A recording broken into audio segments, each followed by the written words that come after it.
Hello বন্ধুরা, good morning. Papai Sonai lifestyle ব্লগে তোমাদের অনেক স্বাগত আর অনেক ভালোবাসা দিয়ে।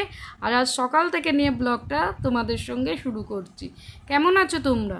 আশা করছি তোমরা খুব খুব খুব ভালো আছো, আর আমিও এই যে খুবই ভালো আছি। এখন বাজে সকাল 5:30, মানে সকাল 5:30টায় উঠে ঘুম থেকে উঠে ফ্রেশ হয়ে নাইটি চেঞ্জ করে চলে এসেছি রান্নাঘরে। মানে অনেকগুলো বাসন পড়েছে জানো তো, ঘুমটা ভাঙলো উঠে পড়লাম। বাসনগুলো তো আগে মেজে ঘষে পরিষ্কার করতে হবে, মানে প্রথমে যা কাজ থাকে। বাসি ঘরটাও ঝাঁট দিয়ে দিয়েছি, বাসন মেজে ছেলেকে ছাড়বো। অন্যদিন ছেলেকে ছাড়ার পরই বাসনপত্র ধুই, কিন্তু আজকে একটু তাড়াতাড়ি উঠে পড়েছি বলে বাসনপত্রগুলো আগে ধুয়ে নিই, ধুয়ে তারপর ছেলেকে ছাড়বো। মানে সকাল থেকে যে কাজ করতে করতে কখন রাত্রির হয়ে যায়, আমরা যারা সংসারী মানুষ কিছুই বুঝতে পারি না। আরে হ্যাঁ, এই ব্যস্ততাটাকে আমি ভালোবাসি। সংসার জীবনে যদি সংসারে কাজের ভেতর ব্যস্তই না হতে পারলাম, তাহলে কী আর সংসারটা করলাম। ওদিকে কিন্তু আমার বাসনপত্র মাজা কমপ্লিট হয়ে গেছে, আর এদিকে আমি কিন্তু তাকের ওপরে এক এক করে বাসন গুছিয়ে রাখছি। মানে বাসন মাজার পর এই কাজটা করি, কী বলো তো, না হলে পরে আর ইচ্ছে করে না। কাজ যতটা পারবে এগিয়ে রাখাই ভালো। আর আমি তো মনে করি ঘড়ির সঙ্গে তাল দিয়ে চলা উচিত। কারণ তুমি যদি ভাবো এই হচ্ছে হবে, এতে কিন্তু কাজ আমাদের আরও দেরি হয়ে যায়। আমি যদি ভাবি যে সকালে ছেলেকে ছাড়া হলো, এবার একটু চা খাবো, খেয়ে 10 মিনিট ব্রেক নেবো, তারপরে আমি একটুখানি ব্রেকটা হয়ে গেল, তারপর 2 ঘন্টার ভেতর রান্নাটা ফিনিশ করব, আমি যে হিসেবে করি। রান্নার পর আমার তো আবার খেতে দেওয়ার পালা থাকে, আবার 9:30টায় ছেলে আনা। আমি ঘড়ি ধরে চলি বলে সবাইকে ঠিক সময়ে খেতে দিতে পারি। এতগুলো লোক, একটা বড় সংসার, তাকে মেনটেন করা বা সবার মুখে খাবার দেয়, সেটা তো মুখের কথা নয়, বলো না। যদি ঘড়ির তালে তাল মিলিয়ে না চলতাম, তাহলে হয়তো অসম্ভব হয়ে যেত। কথা বলতে বলতে ছেলে চলে গেল, আর এই যে নিচের বাবাকে আজকে তোমাদের সঙ্গে মানে দেখিয়ে দিলাম। বাবা শীত করছে, জামা চাইছিল, জামা দিয়ে আমি আবার সোজা চলে এলাম রান্নাঘরে। এই যে সবাই আমার মুখের দিকে তাকিয়ে বসে আছে, কখন এক কাপ চা খাবে। বললাম না, ব্যস্ততাটাকে আমি ভালোবাসি বলে সংসারটা মানে ঠিক নিয়ম অনুযায়ী চলছে। চা বসিয়ে দিয়ে একদম মুখ ধুয়ে ফ্রেশ হয়ে নিলাম। চলো, মানে অনেক সকালে উঠে ওটা হয়ে গেছে আজকে, বুঝেছো বন্ধুরা। ডেলি ওটায়, আজকে তো 8 ঘন্টা আগে ঘুমটা ভেঙেছে। আর তোমাদের দাদাও ছেলেকে দিয়ে চলে এসছে। বললাম না, সবাই মুখের দিকে তাকিয়ে বসে আছে, কখন চা পাওয়া যাবে। চলো, আমিও একটু চা খেয়ে চলে এলাম রান্নাঘরে। মানে চা খেতে খেতে 10-15 মিনিট একটু আমিও ব্রেক নিয়ে নিই, জানো তো। সবসময় তো কাজ করতে ভালো লাগে না, এই ব্রেকটা না নিলে মানে আর ব্রেক নেওয়া যাবে না। ধরো 12:30 একটা কাজটা মানে করতেই থাকি। আর ছেলেকেও আবার আনতে যেতে হবে জানো। আর এখানে একটু আলু ভাতে দিয়ে ভাত বসিয়ে দিলাম, কারণ যদি রান্নাটা না হয়ে ওঠে, আমার দেওর আবার 9টার সময় ভাত খেতে বসে। আলু ভাতে ডিম সেদ্ধ দিয়ে দেবো, তাহলে খেয়ে যাবে, তারপর তরকারি পাতি করবো। চলো তাহলে। আর এখানে ভাতটা আমি বসিয়ে দিচ্ছি, ওর জন্য একটা ডিম সেদ্ধ দিয়ে দিলাম। আর ওদিকে আলু চচ্চড়ি বসিয়ে দিয়েছি। রুটি, মানে বড়ো ছেলেটা রুটি খেয়ে যায় জানো তো। মানে আমাদের বাড়ির ঝামেলার শেষ নেই। তাও তো তোমাদের দাদা আজ ভাত খাবে বললো, নাহলে ডালিয়া পালা তাকে। আবার ভাত হয়ে গেল দেখলে আবার 2-3টে করে তরকারি। মানে বললাম সারাদিন ব্যস্ততায় কাটে আমার। আর এখানে রুটি তরকারি করা কমপ্লিট। আর এখানে শাক কুটে নিচ্ছি, লাউ শাক এনেছিলাম, অনেক দিন হয়ে গেল জানো তো, শাকটার হচ্ছে না।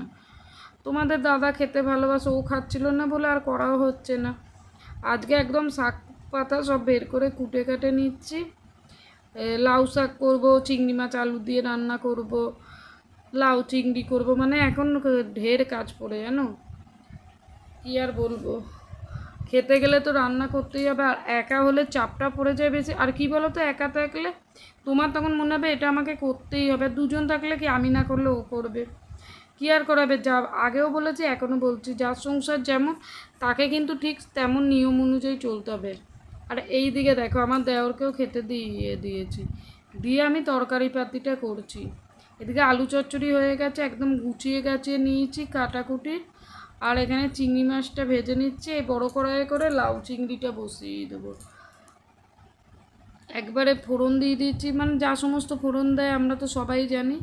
দিয়ে একদম লাউটা দিয়ে নাড়াচাড়া করে নিচ্ছি। মানে লাউতে তো আর কিছু নেই, এবার চাপা দিয়ে একটু যদি জল প্রয়োজন হয় ছিটে দিয়ে হয়ে যায়। মানে এই রান্নাটা আগে যখন করতে পারতাম না, বিয়ের আগে তো ধরো একদম রান্না বান্না অবধি জানতাম না, তখন মনে হতো রান্না কত কাজ।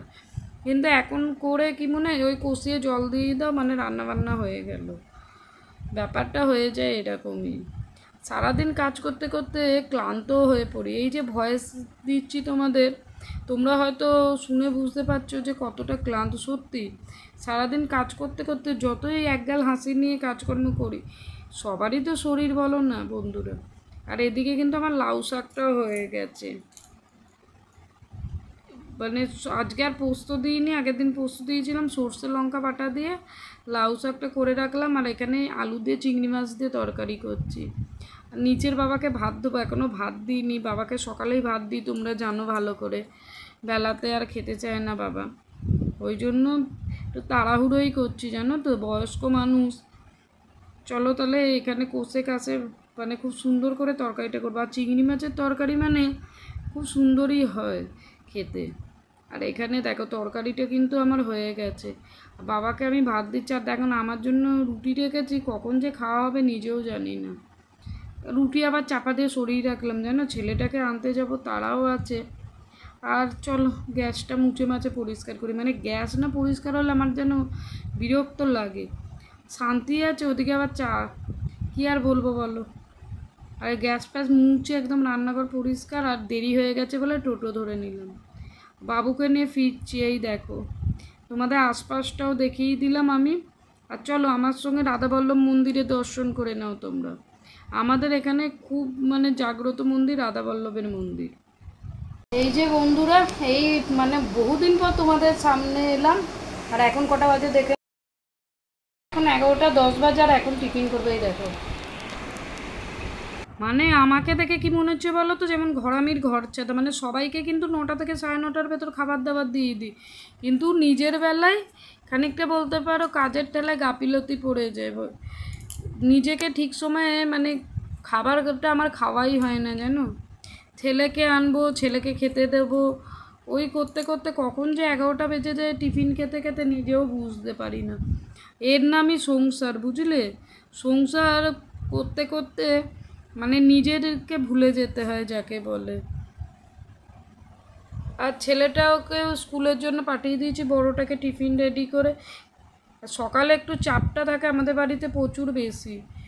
আর কোনো দিন তাই বলে এতগুলো লোক এত চাপ এক তরকারি ভাত তাই বলে কিন্তু আমার হয় না, আমার প্রচুর ভাগ হয়। তোমরা ডেলি ব্লগ যারা দেখো তারা আশা করছি জানো। সকালে একবার ঝাঁট দিয়েছি, তাও আরেকবার ঝাঁট দিয়ে দিয়েছি। মুড়ি ফুড়ি খেয়েছে বাবা, যদি এদিকে ওদিকে পড়ে, তারপর ছেলেটা বাচ্চা ধুলো ময়লা করে, একবারে ঝাঁট দিয়ে মুছে মাছে নেব, নিয়ে স্নান করব। এখন প্রায় অনেকটাই বেলা হয়ে গেছে জানো তো বন্ধুরা। আর এই যে ঘরদোর মুছছি, মানে ঘরগুলো তো বড়, ঘর ঝাড় দিতে মুছতে প্রায় আধ ঘন্টার মতো কেটে যায় জানো। তবু কাজকর্ম তো করতে হবে, কাজকর্ম কি আর পড়ে থাকবে বলো না বন্ধুরা। এই দেখো এই ঘরটা মুছা কমপ্লিট, দালানটা মুছে নিচ্ছি। তাও তো এখন মব হয়ে খুব সুবিধে হয়ে গেছে মানুষের, কষ্টটা একটু কম হয়। আর এটা যদি বসে মোছা হয় না, তাহলে কি বলো তো কোমর পিঠ সব যেন আমার খসে যায়। আমার তো নিজের পার্সোনালি মনে হয়, তাই আমার শরীরের দিক দিয়ে বললাম। এবার কার কী মনে হয় আমি বলতে পারবো না। চলো তাহলে ওদিকে রান্নাঘরটা একবার কি বলো তো রান্নার পর মুছে দিই, তাও আর একবার মপ দিয়ে মুছে দিই। আর রান্নাঘরটাও মুছে আমার হয়ে গেছে কমপ্লিট দেখো। আর এই দেখো এবারে চলে যাব ও ঘরটায়। আর টেবিলের তলাটাও মুছে দিলাম, মানে যতটা পরিমাণ আমার দ্বারা সম্ভব পরিষ্কার রাখা, এর থেকে বেশি আমার দ্বারা সম্ভব নয় জানো তো বন্ধুরা। একা রাতে এতগুলো লোকে রান্নাবান্না করা, বাসন মাজা, খেতে দেওয়া, তাছাড়াও তো কাজ আছে বলো না, ঘরদোর মোছা, সাবান কাচা, মানে কাজের কি শেষ আছে, পুজো করা, কাজের মানুষের শেষ নেই। আর আমি স্নান করে চলে এসেছি, মাথাটা একবারে আঁচড়ে একটুখানি রেস্ট করতে হবে জানো তো। রেস্ট না করলে আর হবে না, সকাল থেকে প্রচণ্ড পরিমাণে খাটুনি হয়ে গেছে। চলো খাওয়া দাওয়া শেষ করি, করে আর খাওয়া দাওয়া শেষ করে অনেকক্ষণ দুপুরে ঘুমিয়ে নিয়েছি, মানে শরীরটা এত টায়ার্ড লাগছিল। আর গুড ইভিনিং বন্ধুরা, সন্ধেবেলার চা হয়ে গেছে তৈরি। একটু গরম গরম চা খেতে হবে, জানো তো, মাথাটা ভার ভার লাগছে। একটু চা খেয়ে তারপর আবার রাত্রে তো রুটি তরকারি আছেই, রান্নাবান্না। চলো আগে চাটা নিয়ে ঘরে যাই। ওদিকে দু বাবা বসে আছে আমার মুখের দিকে তাকিয়ে চা খাবে। আগে আমরা চাটা খেয়ে নিই, তারপরে আসছি। আর চা খেয়ে ওদিকে কিন্তু রুটি তরকারি করা হয়ে গেছে, আর এদিকে বাবুটাকে পড়াচ্ছি। আর পড়াতে পড়াতে বকুনি দিচ্ছি, দেখো না অবস্থাটা। মানে যখন এডিটিং করছি তখনও আমার হাসি পেয়ে যাচ্ছে। ওই দেখো ঠোঁট ফোলাচ্ছে, দেখেছো, বকছি বলে। ওই দেখো, মানে একটু দুষ্টু, জানো তো ছোট বাবাটা আমার, প্রচণ্ড, মানে এত পরিমাণে দুষ্টু যে চিন্তা করা যায় না। পড়তে বসালে 1 মিনিট পড়বে তো 10 মিনিট রেস্ট, এই রকম হয়ে যায় ব্যাপারটা। আর পেন্সিলের যে পেন্সিলগুলো থাকে না, সিজ দেওয়া 10টা 12টা, একটা সিজ কোথায় হারিয়ে দিয়েছে জানো। মানে জিনিস যে আমি বড়ো ছেলেটাকে নিয়ে আমার এত হয়নি। আর বকেছি, কাঁদছিল বলে ওর কাকা আবার গামছা দিয়ে এসে চোখ মুখ মুছিয়ে দিল। আর রাতের খাওয়া দাওয়ার পালা শেষ। আর খাওয়া দাওয়ার পরে যা কাজ থাকে বাসনপত্র ক্লিন করা। চলো তাহলে যে কটা বেরিয়েছে ক্লিন করে নিই। মানে এটা ক্লিন করলে সুবিধা কি, সকালে উঠলেই তো ঘুম থেকে আমার চায়ের নেশা উঠে যায়। সে চা খেতে দেরি হয়ে যায় গাদা বাসন থাকলে, ওই জন্য খেয়ে উঠে যেদিন একদম শরীর চলে না সেদিন আলাদা ব্যাপার। আজকে মোটামুটি ঠিকঠাক আছে, বাসনপত্রগুলো ক্লিন করে নিলাম। আর বাসনপত্র ক্লিন করে মেন যে কাজ থাকে আমার, বাসনপত্র সব তাকে তুলে দিচ্ছি। মানে বললাম না, কাজ আমি ফেলে রাখি না, আমি ঘড়িও দৌড়ায়, আর ঘড়ির সঙ্গে তালে তাল মিলিয়ে আমিও দৌড়াই। তাহলে চলো বাসনপত্র ক্লিন করে নিই, করে তারপরে গ্যাস ওভেনটা মুছে নেবো। মানে যতটা কাজটা গুছিয়ে রাখা যায়, সকালে একটু হালকা হয়। কিছুই না, রুটি ফুটি করা হয়েছে, মানে আটা ফাটা পড়েছে, ওই জন্য একদম জল ন্যাকড়া দিয়ে, মানে এমনি কিছু না, তরকারিটা তো করাই ছিল, শুধু রুটিটা হয়েছে, ওই জন্য এবেলা সাবান দিচ্ছি না, জাস্ট ওই ন্যাকড়াটাকে ধুয়ে পরিষ্কার করে নিচ্ছি। আর চলো এরপর ঘরে যাব, এখন তো শোবো না, এডিটিংয়ের কাজও আছে। তাহলে বন্ধুরা, আজকের ব্লগটা এই পর্যন্ত শেষ করছি। আর দেখো না, শান্তি আছে, বাসন মাজা কমপ্লিট, বড় ছেলে এসে আবার তালা দিল। তাহলে কাজকর্ম সারি, ভালো থেকে সুস্থ থেকে।